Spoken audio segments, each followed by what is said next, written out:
Buenas tardes, bienvenidos a una nueva ponencia del Congreso Mundial Virtual de e-Learning, edición 2015.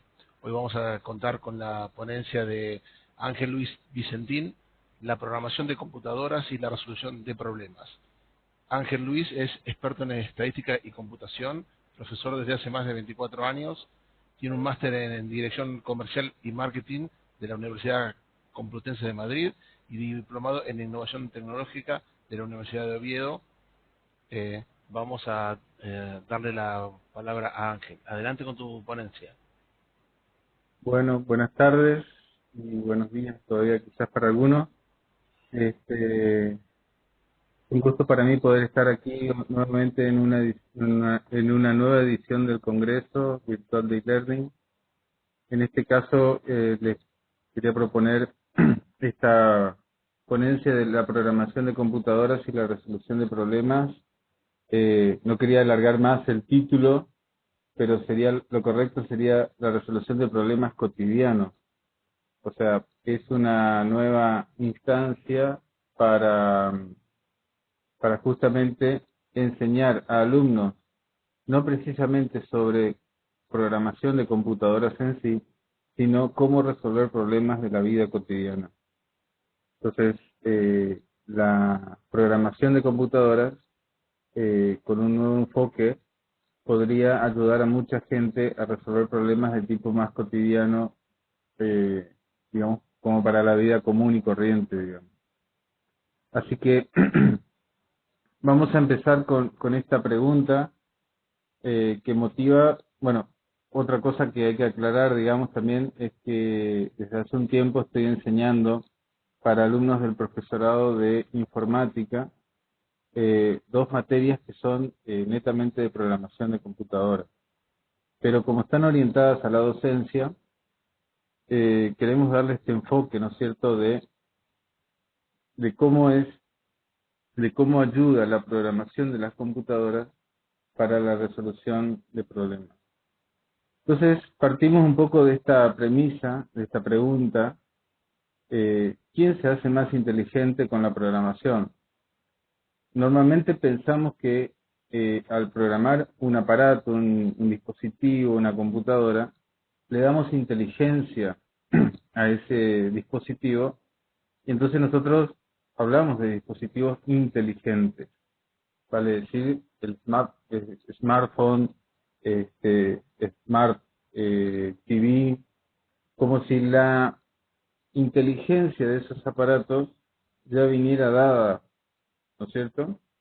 Entonces aprovechamos esa inteligencia que está en esos aparatos para desarrollar otro tipo de actividad.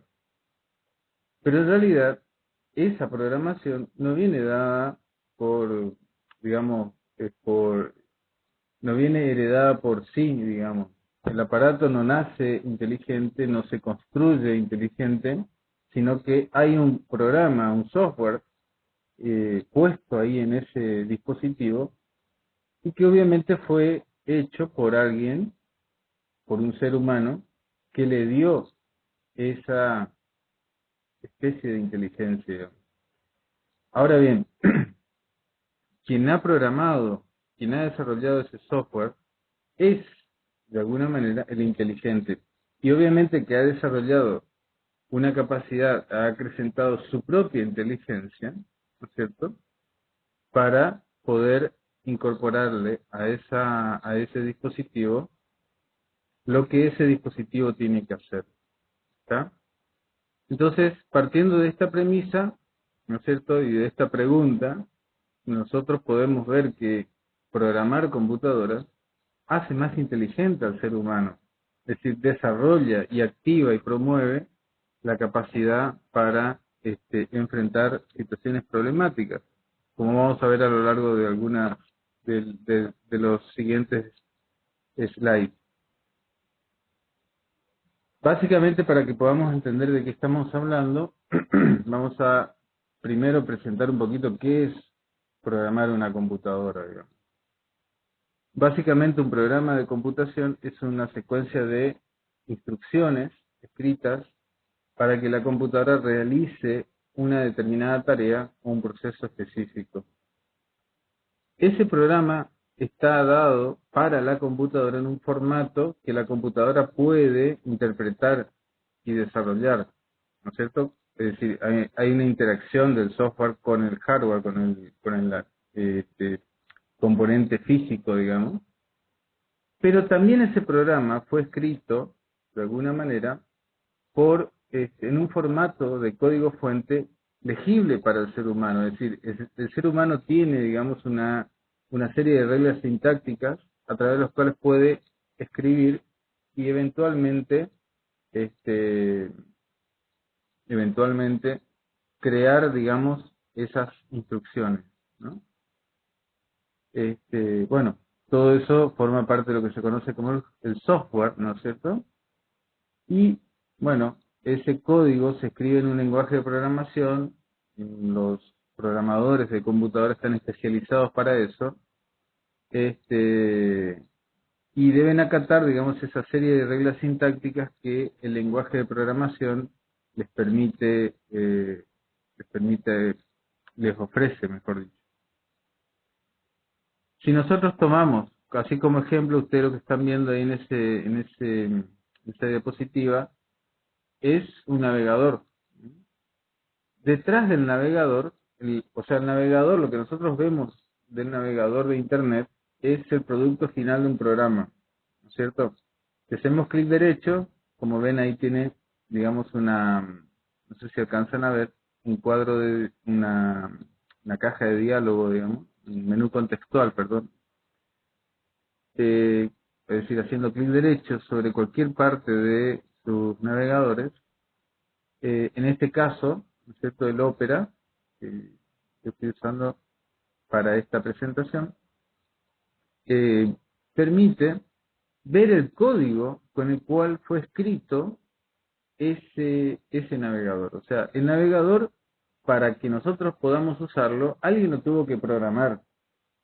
Y la programación de eso, nosotros la podemos ver. ¿Y cómo se vería eso? Se vería así. O sea, esto que ustedes ven aquí, ahora en este slide, produce, ¿no es cierto?, lo que vieron antes, esta pantalla. ¿Está? O sea que hay como dos lados de un mismo mostrador, por así decirlo, ¿no? El lado de el programador, que sería este, y el lado del usuario final, que sería este otro que está aquí. Perdón, este. ¿Está? Lo puedo ver también así. Ahí vemos, por un lado, hacia la izquierda de la pantalla vemos el producto final y hacia la derecha vemos, ¿no es cierto?, la programación de todo eso. ¿Está? Obviamente que hay códigos ahí que muchos no entenderán, pero obviamente que los programadores de computadoras se interesan y aprenden sobre cómo construir esos programas. Acá lo importante es que nosotros no tenemos que aprender mucho de eso, porque muchos de los programas últimos que estamos manejando ofrecen la posibilidad de hacer programación de manera más visual, ¿no es cierto? Entonces, hay, digamos, otras técnicas de programación que no demandan tanto contenido, por así decirlo, de código. Pero sigamos un poquito esto para que ustedes puedan entender, digamos, todos podamos entender lo que es un programa de computación. Un programa de computación produce un producto final, digamos, hace un producto final orientado a todo el mundo, a que todo el mundo lo pueda usar.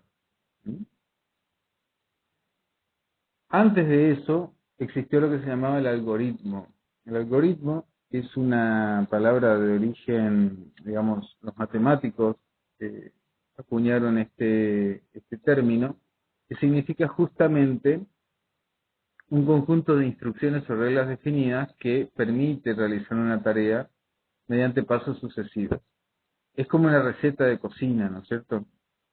Hay cosas que hacer antes que otras y hay cosas o tareas que son por ahí más repetitivas que otras. Bueno, ese conjunto de instrucciones ordenadas, ¿no es cierto? Y delimitadas para realizar una determinada tarea o ese determinado producto es lo que se conoce como con el nombre de algoritmo. La programación toma esto, ¿no es cierto? Toma el algoritmo y da el enfoque de procedimiento para desarrollar, digamos, un software. Esto sería, por ejemplo, ¿no es cierto?, cómo lavar los platos en términos de algoritmos. O sea, yo divido las tareas, ¿no es cierto?, y le otorgo a esas tareas un rango de procedural, por así decirlo, o sea, de procedimiento. ¿Está?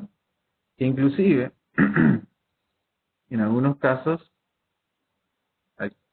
yo puedo agrupar, ¿no es cierto?, tareas en módulos, por así decirlo. En módulos, como verán, ahí están señalados como 3 módulos distintos que se podrían llamar tranquilamente limpiar los platos, enjuagar los platos y secar los platos. Entonces, esto básicamente es el algoritmo puesto en una programación. O sea, un término matemático metido dentro de una técnica informática.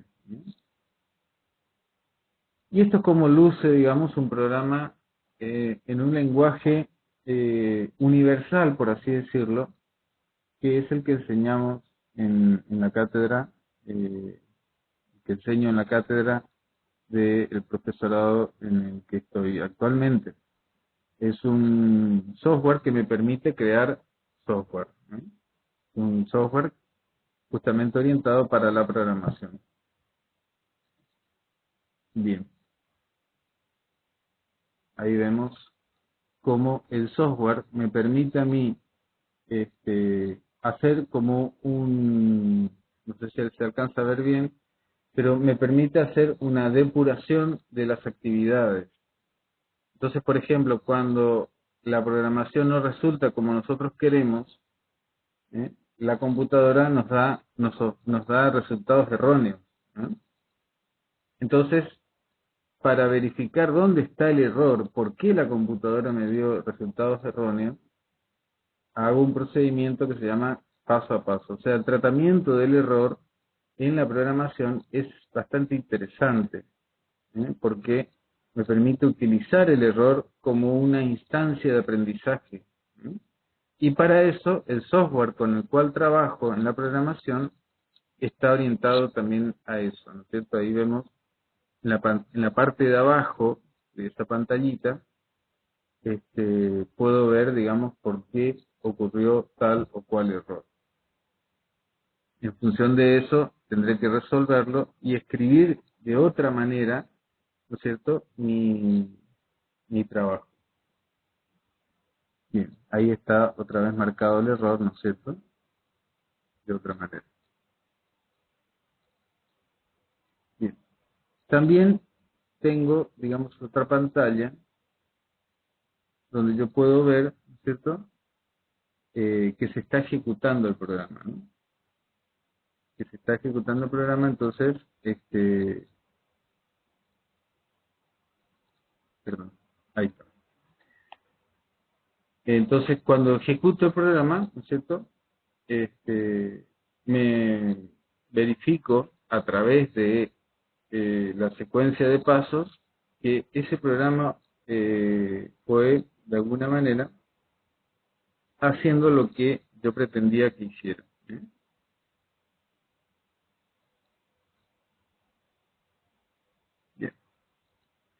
Como ven, acá estamos parados, digamos, dentro de una determinada sentencia, y en esta zona que es amarilla, ¿no es cierto?, me está arrojando el resultado de ese paso particular. Cosa de ir depurando, bueno, en qué paso, en qué sentencia ocurrió el error o no, digamos.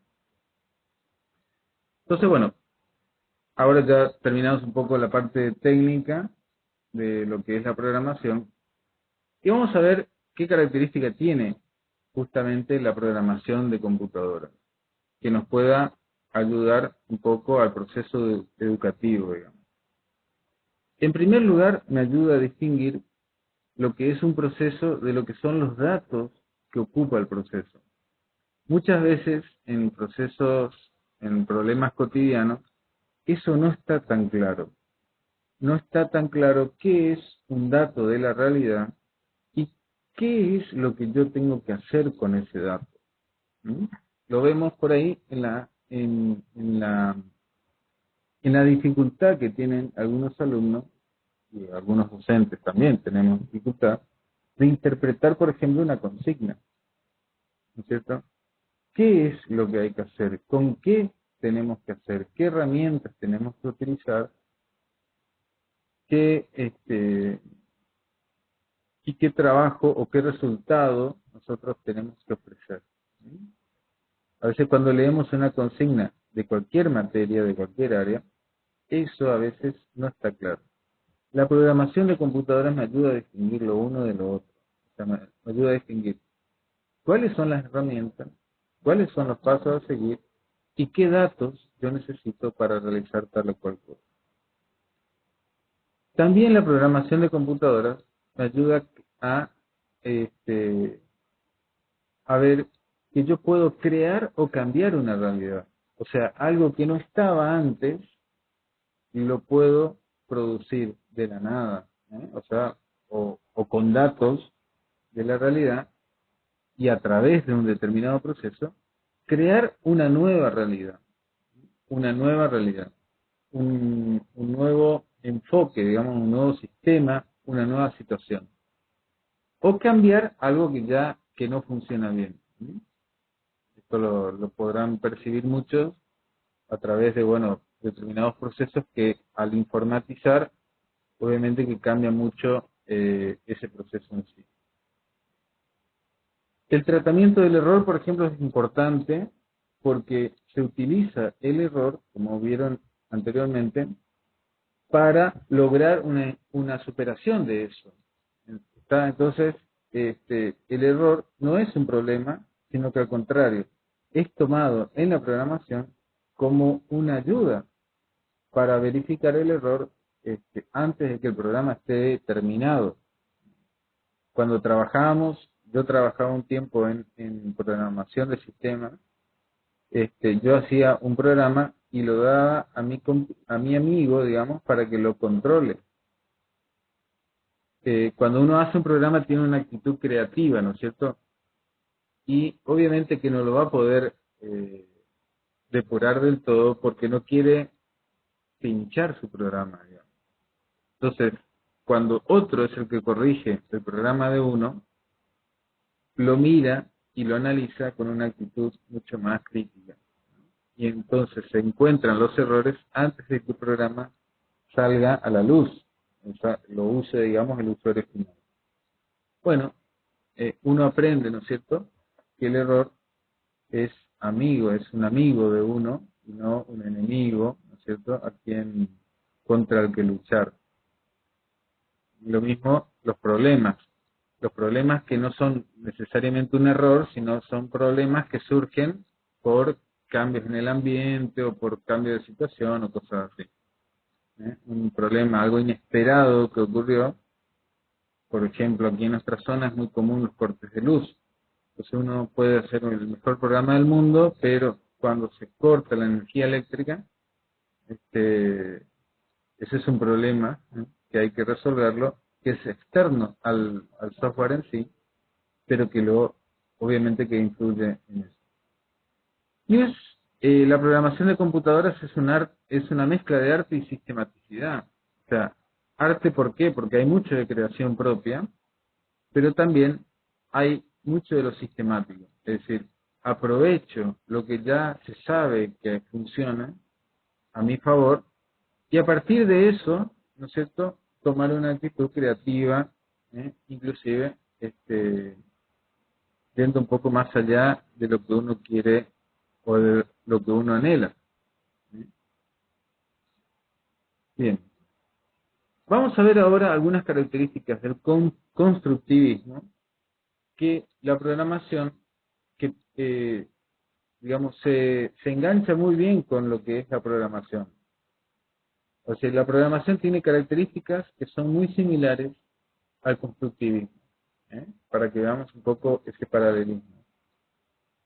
La primera premisa, el aprendizaje se construye como si fuese un programa, algo de la nada, o tomando datos de base, a partir de ahí se construye una nueva realidad, un nuevo aprendizaje, diríamos en el constructivismo.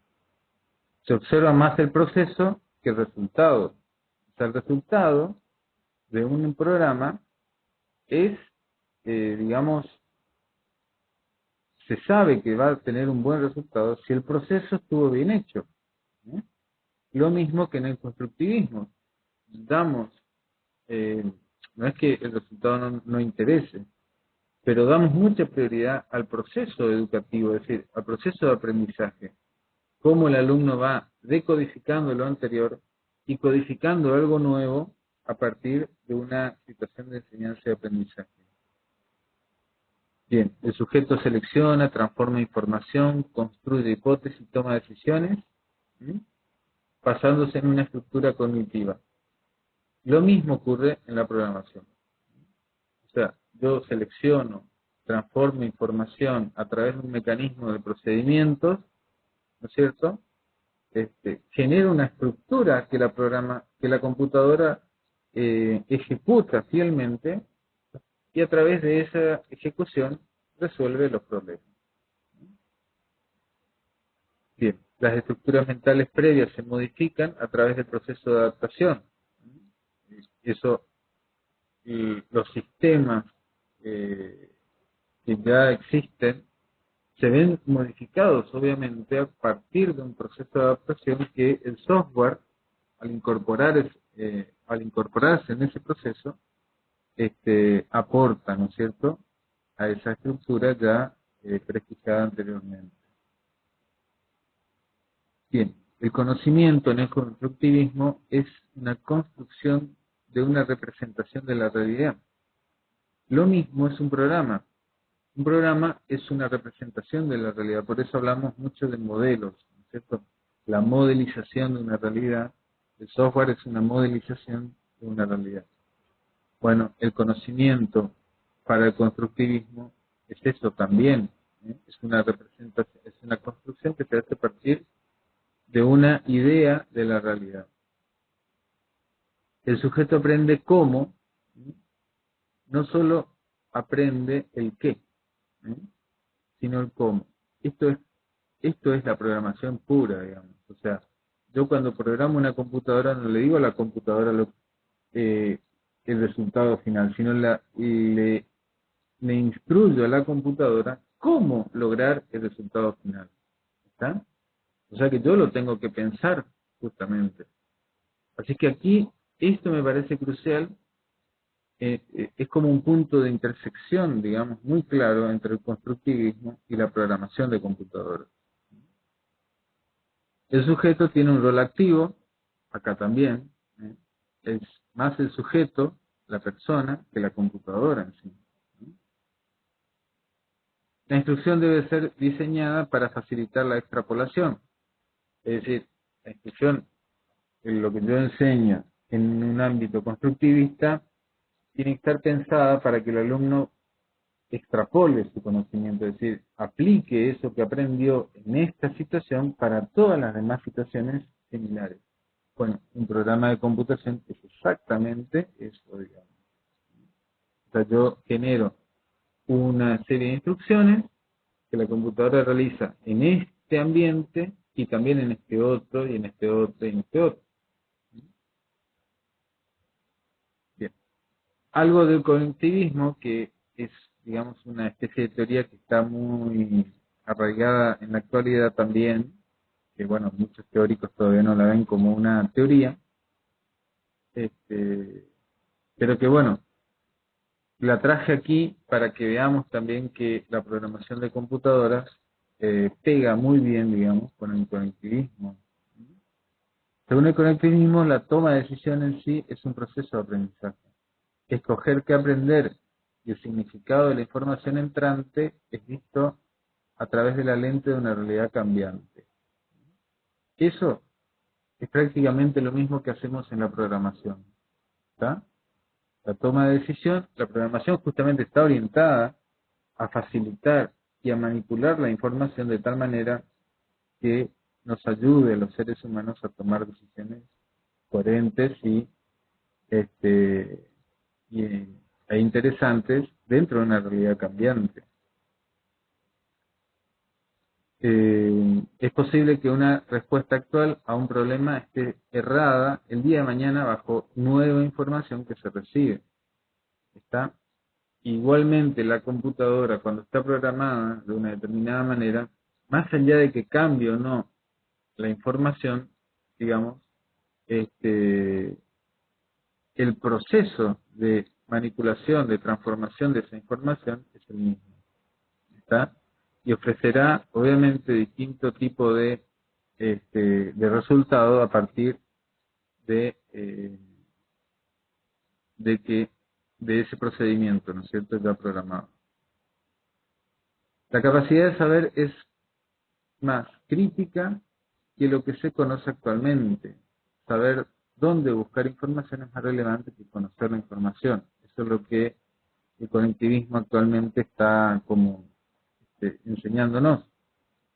Bueno, eso mismo pasa también en la programación.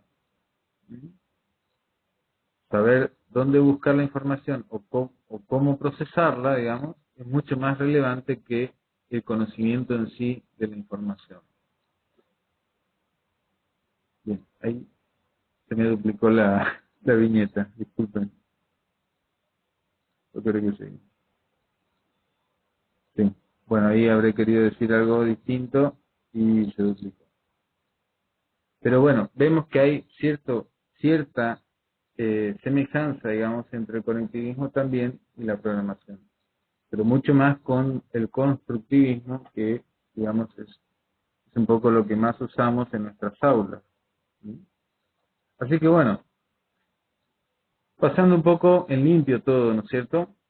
La idea de esta ponencia era ver que la programación, ¿no es cierto?, tiene muchas características que la educación en sí, por lo menos sentada en los parámetros, en las teorías más actuales, tiene muchas semejanzas. Por ejemplo, vemos que programar una computadora es una actitud, es decir, es algo muy del sujeto, digamos. El sujeto es quien aplica su inteligencia a un dispositivo, yendo a la pregunta inicial, ¿no es cierto? Aplica su inteligencia, aplica una metodología y utiliza un dispositivo tecnológico a su favor, ¿no? Es una actitud que muy distinta por ahí a la de muchos usuarios de tecnología que tienen una actitud un poco más pasiva ante la tecnología y se siente como inundada o de alguna manera avasallada, ¿no es cierto?, por la tecnología. Programar también implica un proceso de proactividad, es decir, yo tengo que ver la solución antes que esa solución esté plasmada. Esto es fundamental, o sea, estoy totalmente orientado a la solución más que al problema. El problema sí lo tengo que tener en cuenta para saber desde dónde se parte, cuál es la situación esperada, qué es lo que se busca lograr. Y a partir de ahí, pensar en la solución. Plantarme del lado de la solución y no del problema en sí, ¿no es cierto? Por eso programar no es generar un problema en sí, sino justamente solucionarlo. Y para eso, obviamente, tengo la asistencia de un método, ¿no es cierto?, y de herramientas. O sea, no es algo que pueda llevarme, digamos, o no es algo ante lo cual no puedo resolverlo, sino que es algo que se puede aprender, ¿no es cierto?, y se puede, obviamente, dominar, ¿no es cierto? ponen conocimiento. Bien. Bueno, esto es básicamente todo el contenido que yo les quería proponer, ¿cierto?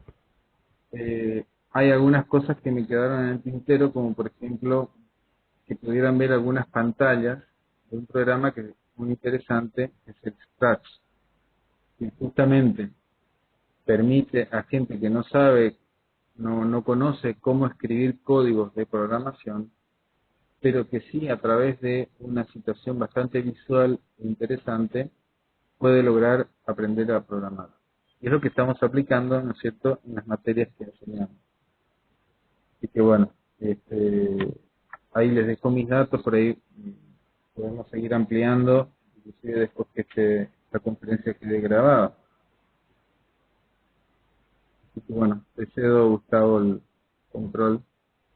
Ok, Ángel, muy claro en tu ponencia. Voy a pasar a las preguntas.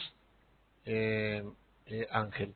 Sí. Lisbeth Escobedo eh, dice, desde tu experiencia, Ángel, ¿cuál consideras que está siendo el papel de los programadores en el desarrollo de productos que fomenten el pensamiento crítico? Bueno, justamente a mí me interesa mucho ver lo que hace el MIT, MIT, ¿cierto? Porque desarrolla una serie de productos justamente orientados a la programación.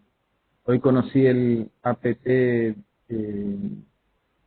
bueno, un producto que lo conocí esta mañana, que ayuda a desarrollar aplicaciones para móviles.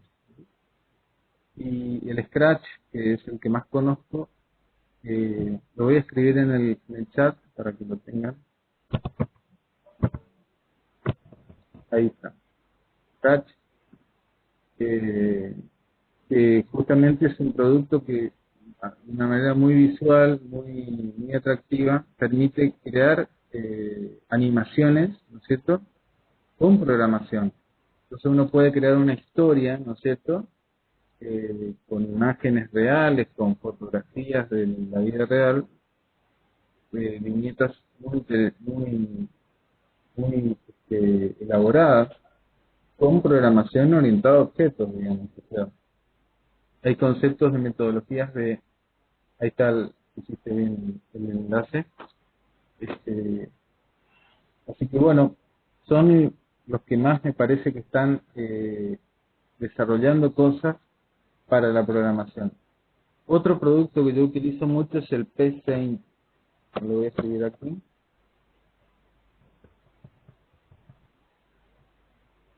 El PSaint es un producto también de distribución gratuita que permite programar, pero con un enfoque más estructurado, digamos. Entonces, para la programación básica y más técnica, eh, eh, viene muy bien.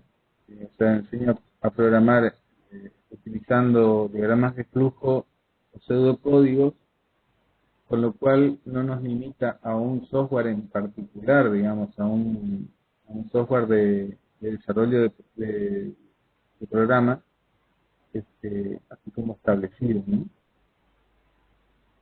Ok, No sé si eso contesta más o menos la pregunta, iba por ahí, ¿no? sí, Lisbeth genera otra pregunta nueva y indica, ¿consideras que los profesores que trabajamos en la modalidad a distancia debemos aprender a programar aspectos sencillos como los que propones? ¿O sería más conveniente plantear la situación didáctica a lograr y solicitar el apoyo de un programador experto? Depende del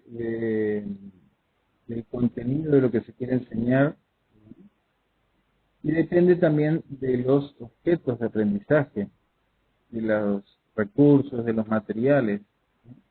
Hay recursos que en la virtualidad necesitan de un diseño bastante complejo, ¿no?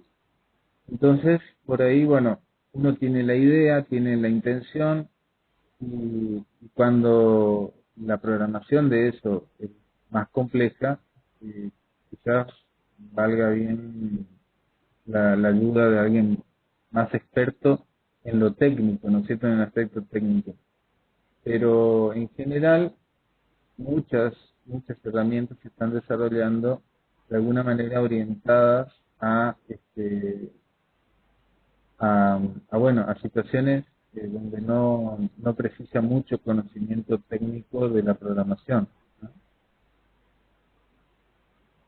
Ok, Ángel, sí, yo voy a compartir contigo, se está fomentando mucho en Argentina el uso de Scratch en las escuelas Sí, sí, sí. de nivel medio y en las escuelas de profesorado, como tú indicas, superior, porque realmente el producto que no tiene costo para las personas que nos escuchan es de uso libre, permite hacer un montón de resoluciones de problemas, como tú indicas en tu presentación de la vida común, y a su vez ampliando toda el conocimiento del uso de una herramienta informática que tiene para hacer algo desde algo muy simple hasta algo muy elevado, de una Ujú. manera como tú indicas, de una manera siempre de lo más